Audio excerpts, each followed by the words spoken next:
Are you a hobbyist woodworker and are you considering transforming your hobby into a business?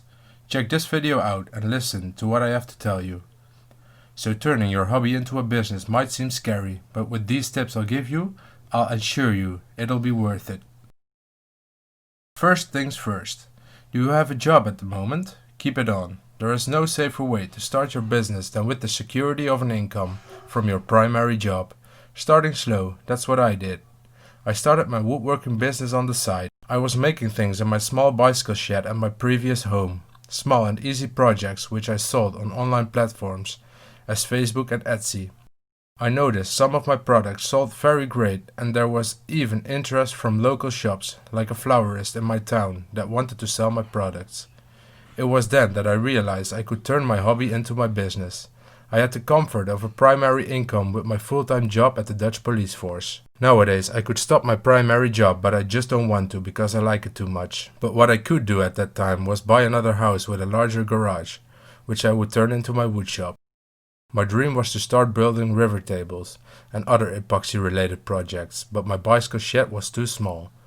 In my new garage I had plenty of room to store wood, get some bigger machines and really turn the tables on my productivity. But if you can't afford to rent or buy a place to start your shop in, there are plenty of other ways to increase your efficiency and store your tools. So, what should you make and sell to start a successful woodworking business? In my opinion, you should sell what you love to make, but I understand sometimes that it's not the best way to start making a quick bit of money. I would say you should buy the tools to batch out products like serving boards, which always sell great. That is a jigsaw and a router table, which are the ideal tools to really amp up your output. With the jigsaw you can make the templates for routing with a flush trim bit. So, should you make cutting boards or serving trays to start your business? No, but they are a great way to generate a quick buck. If you want to take it slow and keep the fun in the process, you should make what you really want to make. I wanted to quit my business at one point, because I was only making custom projects. In other words, projects someone else wanted and I had to make for them. The money was great, but the projects were just not what I wanted to make myself. That's why I say, make what you love to make. If you like epoxy projects, focus on that.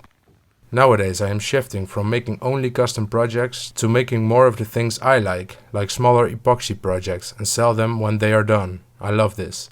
So what is it that you want? Make money fast or make less for what you love to make? Let me know in the comments below. And if you really want to start a woodworking business, check out the video in the screen right now. It will help you grow your own woodworking business from home.